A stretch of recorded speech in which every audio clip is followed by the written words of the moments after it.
Well, hello, everybody. I'm so happy to see you all here. And I am here today with the Honourable Member of Parliament, Jody Wilson-Raybould. I'm so honored that you're here to spend some time with us. Thank you so much for participating. No, thanks for having me on your tea talk, and I'm really happy to actually be in the riding of Vancouver Island North today. I'm in my home community, so happy to be here. That's awesome. So we're actually really physically not even that far apart from each other right now. Exactly. I love it. So this is how it's going to go. I'm going to introduce you, and then I'm going to ask you some questions, and we'll just go from there. So the Honourable Jody Wilson-Raybould was first elected as a Member of Parliament for the new constituency of Vancouver Granville on October the 19th, 2015. And I remember that day well, because of course I was elected that day for the first time. And in this riding, what I noticed is a lot of people said, yay, Rachel and Jody both got elected. And I thought that was so funny. She was reelected in 2019 as an independent, making her the only elected independent member of parliament in the 43rd Parliament. On November the 4th, 2015, Ms. Wilson-Raybould was appointed the Minister of Justice and Attorney General of Canada, making her the first Indigenous person to serve on this portfolio. She then served as Minister of Veterans Affairs of Canada from January 14th until her resignation on February the 12th, 2019. In 2009, Jody was elected Regional Chief of the BC Assembly of First Nations, where she devoted herself to the advancement of First Nations governance, fair access to land and resources, as well as improved education and healthcare services. She was re-elected as Regional Chief in 2012 and served until 2015, holding responsibilities for governance and nation building on the Assembly of First Nations Executive. Jody also served 2 terms as a councillor for We Wai Kai Nation. 5 years after co-writing the BC AFN Governance Toolkit, A Guide to Nation Building, Ms. Wilson-Raybould released From Where I Stand, Rebuilding Indigenous Nations for a Stronger Canada in 2019. The book, which draws from a number of Jody's speeches and other writings, urges readers to build upon the progress achieved through reconciliation or risk losing what advancement has been gained. Jody is a descendant of the Musgamagw, Tsawataineuk, and Laich-Kwil-Tach speaking peoples, which are part of the Quadra Nation and also known as the Kwakwala speaking peoples. She's a member of the We Wai Kai Nation, and her traditional name is Puglas, which means woman born to noble people, which is beautiful. So thank you so much for being here and for all of your work. And that's really why I invited you. I mean, you're from the area, from my riding. I'm your mom's MP. You've introduced me as that so many times. And I just really wanted to have this opportunity to be here and have this important conversation. So I'm going to ask you my first question if you're ready. Yeah, sure. Thank you. Okay, so I did not plan to start this way, but I feel that before we continue, I just want to take this opportunity to acknowledge and honor the beautiful 215 children whose bodies were found at the Kamloops Residential School. I feel so much grief today just thinking of those children and their families and thinking about how many families didn't know whatever happened to their children, just knew they went away, they never came home, and how impactful that would be upon them to not be able to have that experience. I'm just wondering, when you hear these stories, these realities, what do you hope that Canadians will carry with them?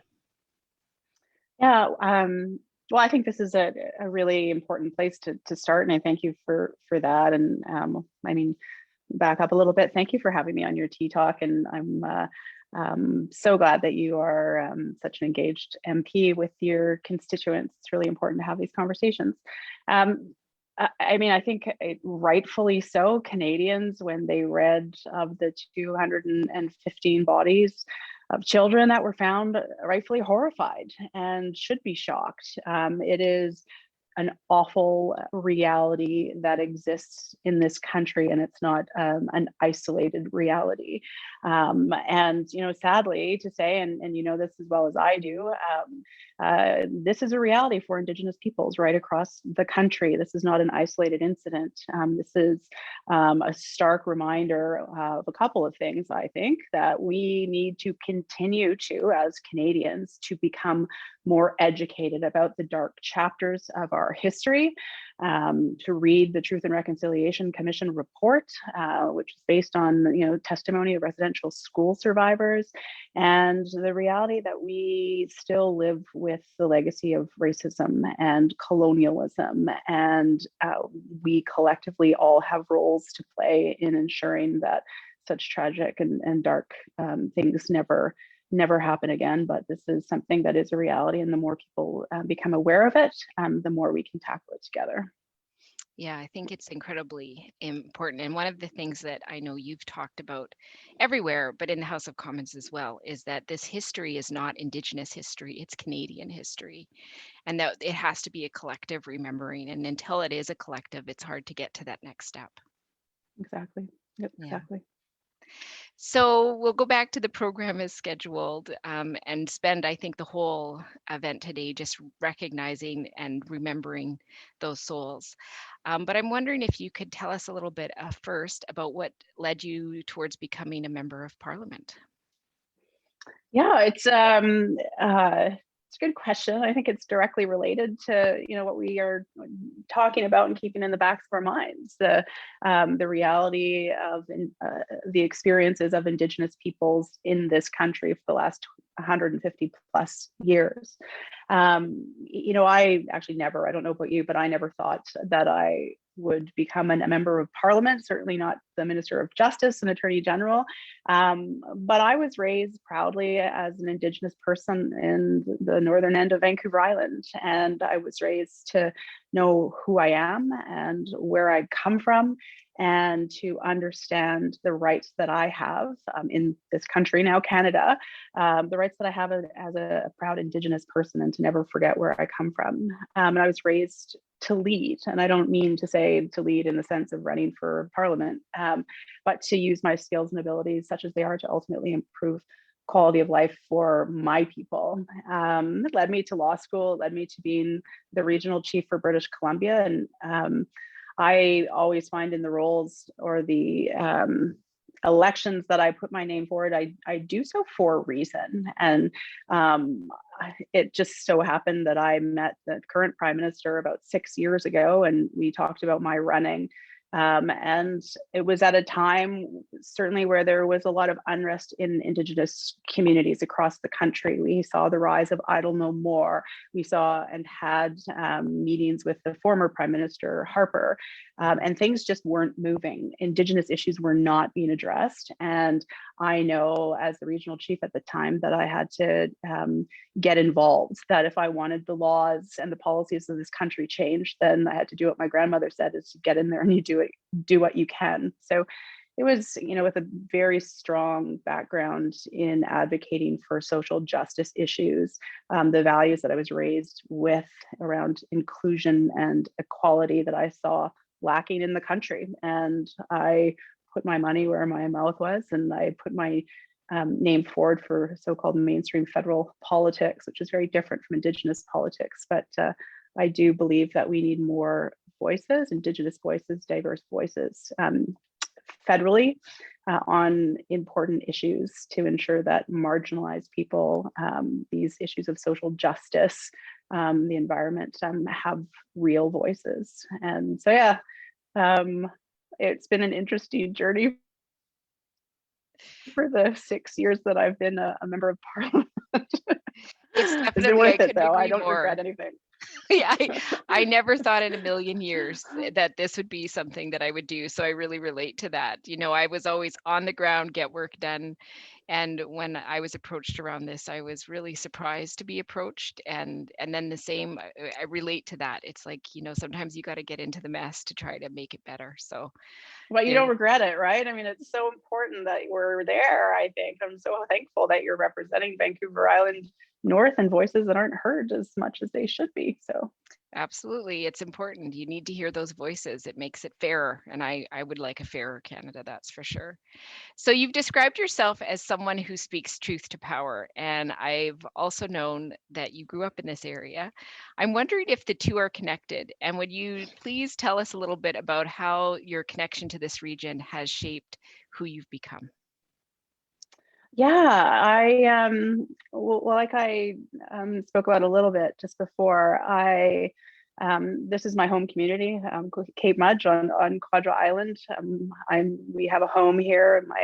My grandfather was from here. We're all registered at Cape Mudge. But we grew up all the way up to Kinkom Inlet. I know you know where that is, and down to Comox. And I was raised in in the traditional ways of our big house and the laws of our big house, which is our system of government, and was raised to know that everybody in the community has a role to play. And it gave me a grounding, that a foundation, principles that has guided me through my political career up to and including being an independent member of parliament.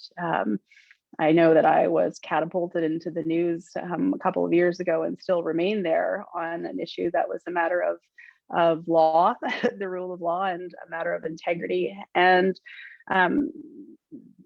that issue around SNC and what happened, that led me to resign from cabinet, was guided by those values of my community, of knowing that if you don't stand up and tell the truth, we are an oral society here, and if you don't speak the truth, then your culture dies. And those were the teachings of my ancestors, of my grandmother. So when confronted with difficult issues in Ottawa or in any role that I've had, I go back to the place and the principles and the values upon which I was raised. And this is my territory, and our ancestral lands have enabled my people to survive through millennia. And I said once in an honoring ceremony that was had at the Campbell River Big House, that I went to Ottawa to help to change the laws to enable Indigenous nations to rebuild within a stronger Canada.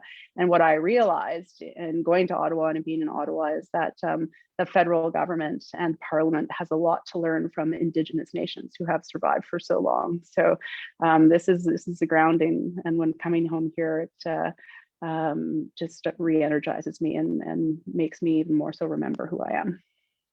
Well, and I couldn't agree more. And I think that the governance systems in Ottawa could really benefit from taking some lessons from Indigenous governance structures. I've Absolutely. been a part of a few of them, and there's just a lot more holisticness in the process and deep thought. And that is one of the things I find missing in Ottawa. Is you're so fast. How do you take the time to have those deep moments where you really consider and have those connections with people?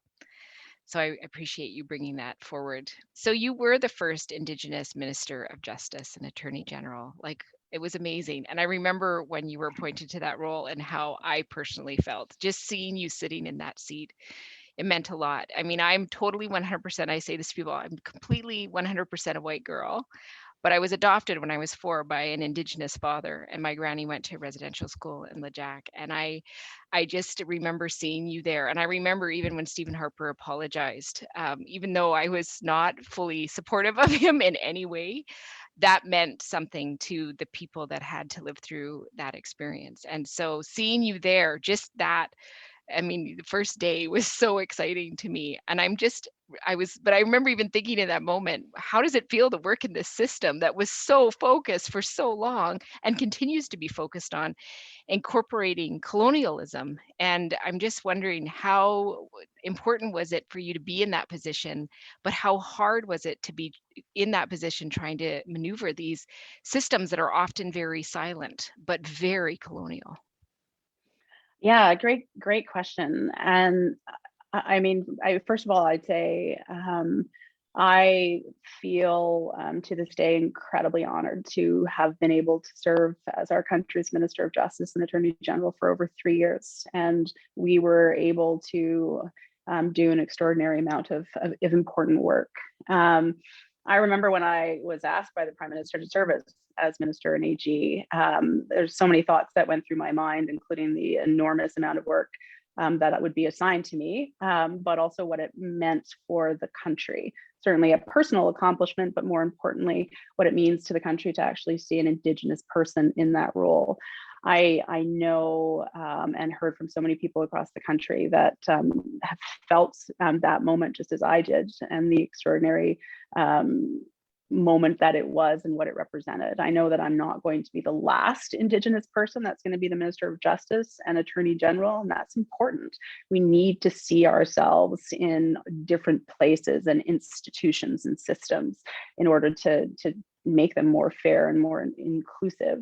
How did I mean, it's no secret, I am rooted in who I am and my culture, and I have a very different worldview. Most Indigenous peoples have very different worldviews when it comes to approaches and the fundamental interconnectedness, interdependency between and among all of us in the natural world, and how I was raised to function as much as possible, even though it takes longer, on a consensus-based decision-making model where everybody in the community is important.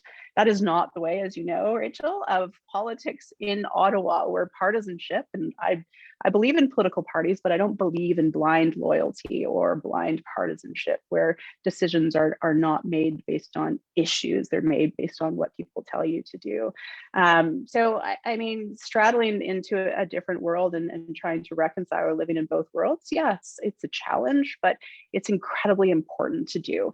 And for me, you know, I had many realizations sitting around the tables that I did when I was minister, but bringing out and expressing my world view and how to approach issues is why I thought the Prime Minister put me in that role in the first place.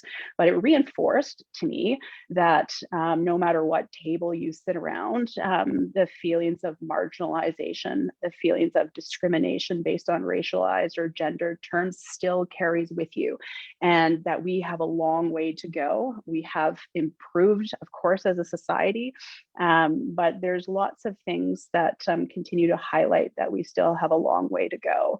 The pandemic certainly has highlighted the marginalization that continues to exist. But I mean, I guess to close out, I believe that having our people, Indigenous people, involved in federal politics, provincial politics, any type of leadership role is incredibly important to challenge this so-called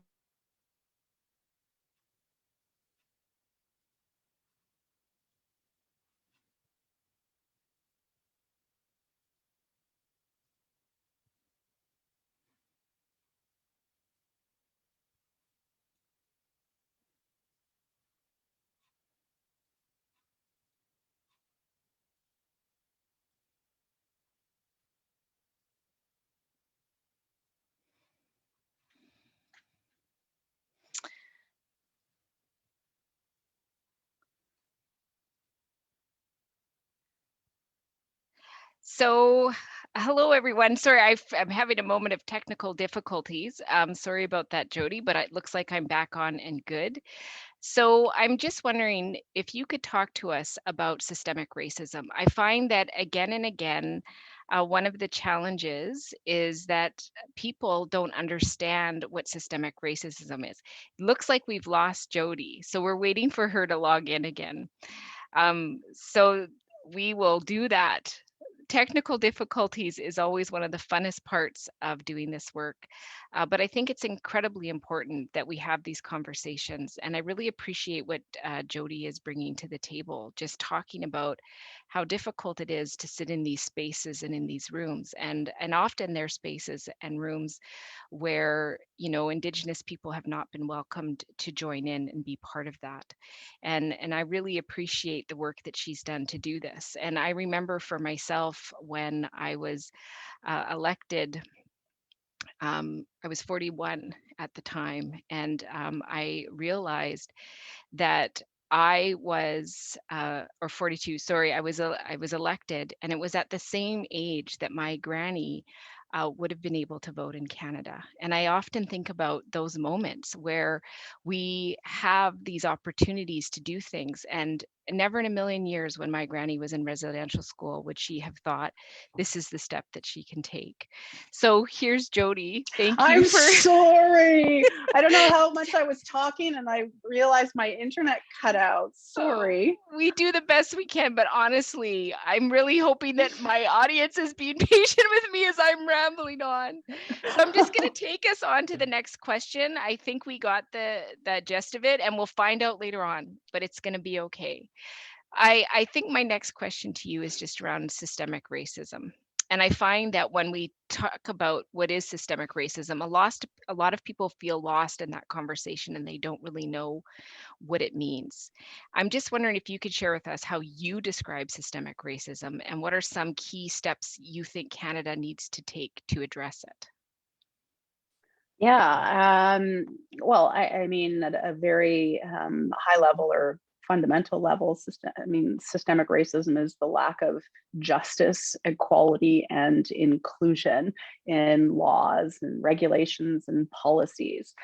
Systemic racism is, if you were to look at institutions, whether that be the police, the justice system, institutions of government, embedded in the laws and the regulations and the rules around those institutions is the idea that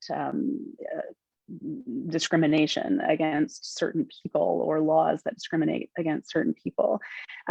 What can we do about it? Well, I think, again, with the COVID pandemic, it's highlighting the ongoing reality of systemic racism that continues to exist with respect to the RCM police, and organizations, institutions like that need to be deconstructed. We need to actually look at how the rules, the policies that are in place were made. We need to take different lenses to those policies and laws, but we just need to look to the major law that still remains on the book in Canada with respect to Indigenous peoples. That is the Indian Act, which is the most racist law that we have. And that's probably it is the major law. And, this is an example of systemic racism that continues to exist in Canada. So how do we address it? Well, we need to create mechanisms. We need to deconstruct the colonial reality that exists within our laws, policies, and operational practices within the federal government. And it starts with the Indian Act, and create methods and mechanisms for Indigenous nations to be self-determining. The Indian Act is the exact opposite of self-determination and self-government. So changing laws, policies, and practices, but not doing it unilaterally from a position of power that one knows better than the other person. Yeah, that's a big history to address and deconstruct, and I think that's really important. And sometimes I just like to say that this is systemic racism. Like, this is it, because if it doesn't work, if there's a system in our country that doesn't work for only one population, then that's systemic racism, and that's not a personal attack. That's just what it is. And let's all look at it and be like, okay, here it is. How do we unpeel this so that we can actually make it more successful and work? Yeah. And the one of the very horrific practical examples that we talked about at the outset of this conversation is finding those bodies in a mass grave. There is a direct connection between residential schools, tragedies, murdered and missing Indigenous women and girls, the reserve system. Is a direct connection to the legacy of colonialism, a direct connection to the Indian Act, and a direct connection to the lack of respect and recognition of Indigenous people's rights in this country. And we need to address it in a really fundamental way. Well, and I think whenever we notice that there's a particular group of people that can go missing in that profound way, like, how long have those bodies been there? They just disappeared. We can't even imagine that now, but it happened. And with missing and murdered Indigenous women and girls, it is still happening, happening. So As you know, being an MP is a very unique experience, and I would say that yours has been one of the most unique of all MPs across time in Canada. I'm just wondering if you could tell us a bit about the challenges that you have faced, and what was it like to run the second time as an independent? Yeah, great questions. I mean, my first term as an MP, I was obviously a Liberal member of Parliament. Had the same challenges that everybody does in terms of running. I I I love being a member of Parliament. Of course, it has some, very positive things and some not so positive things. As you are, I'm a very constituent orientated member of Parliament and have great support from people in my constituency office to support the people of Vancouver Granville and navigating, the federal reality. That's a really important part of our job. Being in Ottawa, I have been challenged by the partisan reality in Ottawa and how on big issues like the environment, like Indigenous reconciliation, like pandemic response, partisanship, political expediency seems to get in the way of doing the work that we need to do, which, those subjects that I mentioned should be nonpartisan.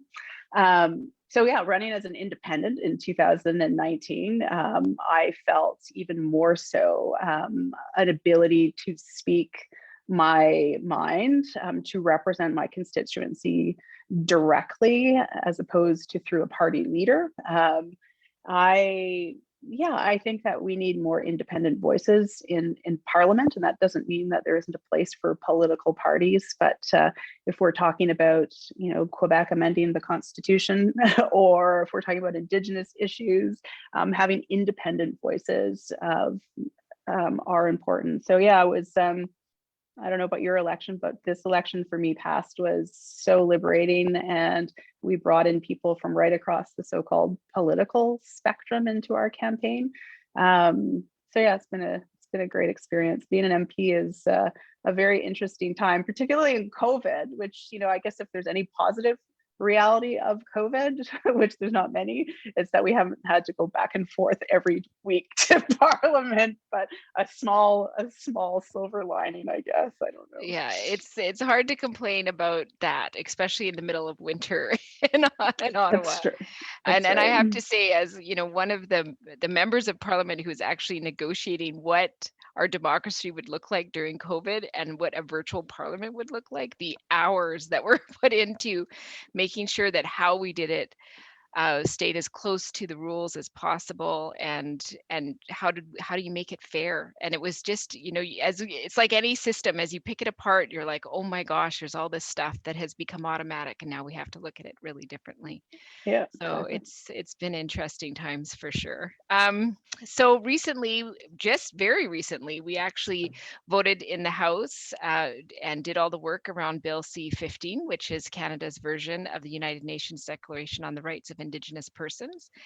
And I'm just curious. I know you have some strong opinions on that. I'm just wondering what you think are some of the strengths and some of the concerns and weaknesses that you feel are in this bill. Yeah, I mean, I was part of a government that endorsed the declaration without reservation, and was fortunate to give a speech at the United Nations about it. And as you know very well, this Bill C-15, which is the government's iteration of a bill that has been in Parliament many times before.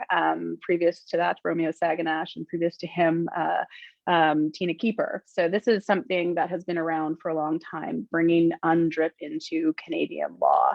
I think I'm pleased that it passed third reading. It's on its way to the Senate, and hopefully before the House rises for the summer, it will become law.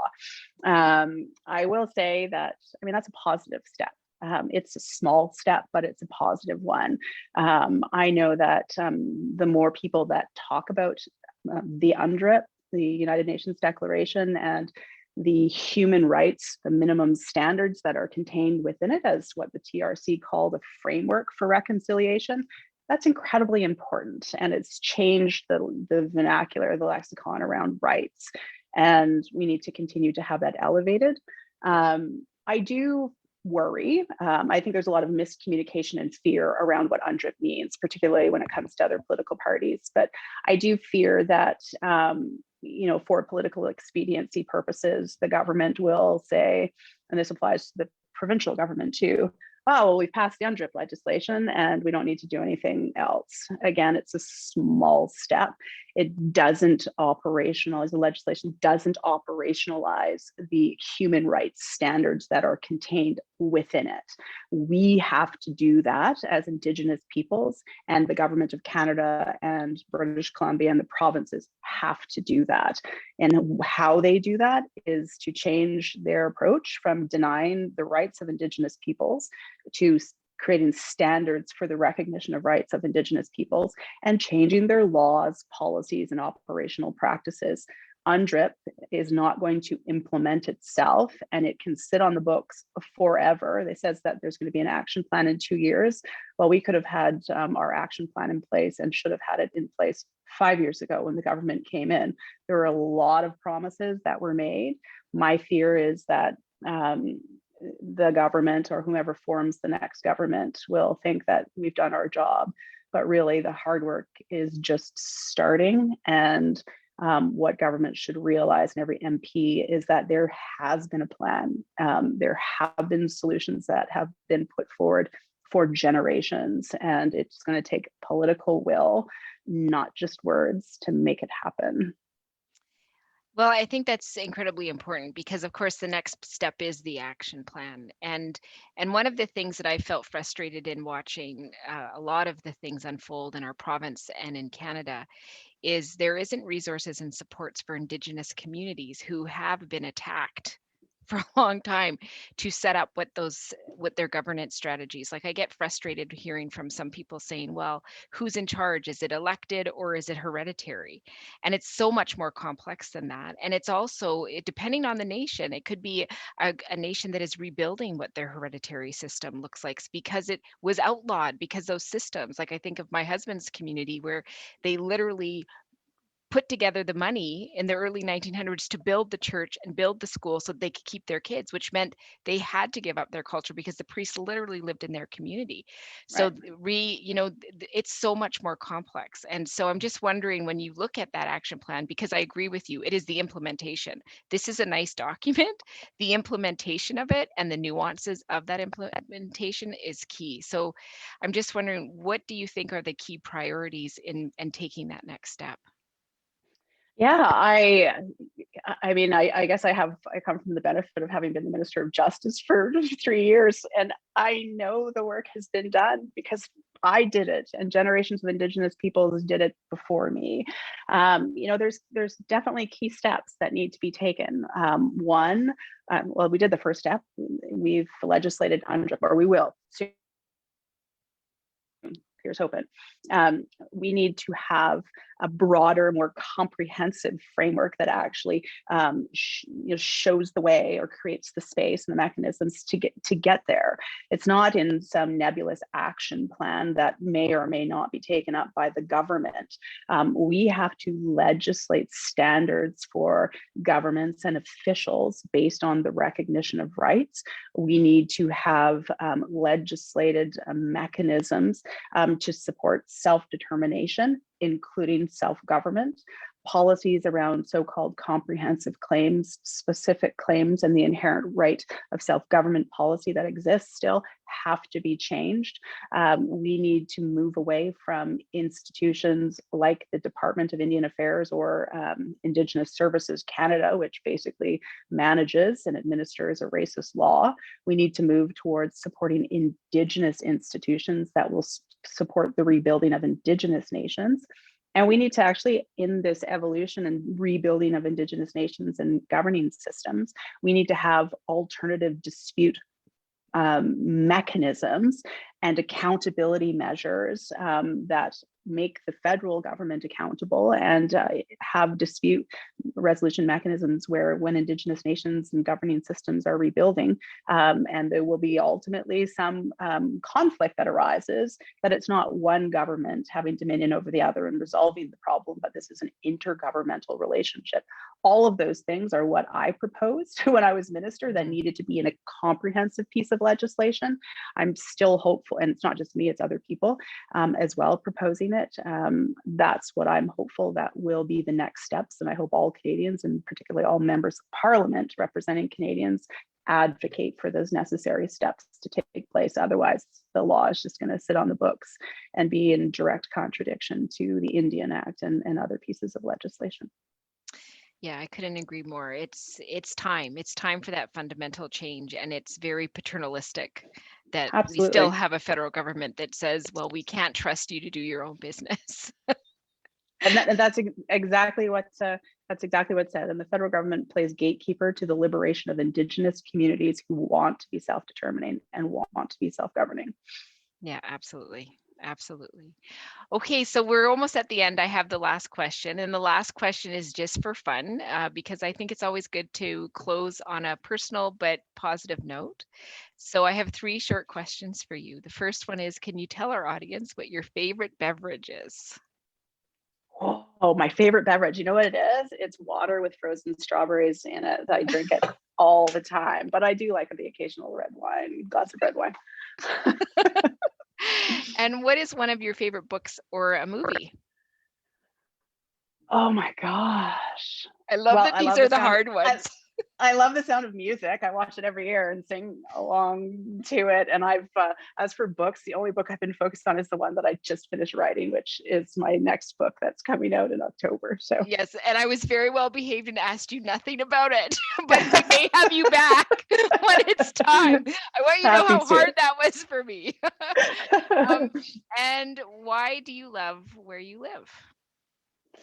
Oh gosh, well, I mean, I love where I live here in this community. I mean, I also have a home in Vancouver, but right now I just look over and I see Discovery Passage, and pretty much every day I see a killer whale or humpback whale and a bald eagle go by. So that's not a bad place to reflect and to ground oneself. This is probably your riding, my ancestral lands are the most beautiful place on the face of the earth. So it's hard to argue with that. It is a beautiful riding, and it's a big one, but everywhere you go, the magic of this place is overwhelming, and I really miss traveling all over it.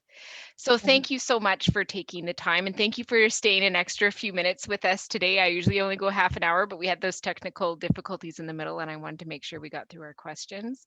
And I want to thank the audience for coming out. You guys have been absolutely fantastic.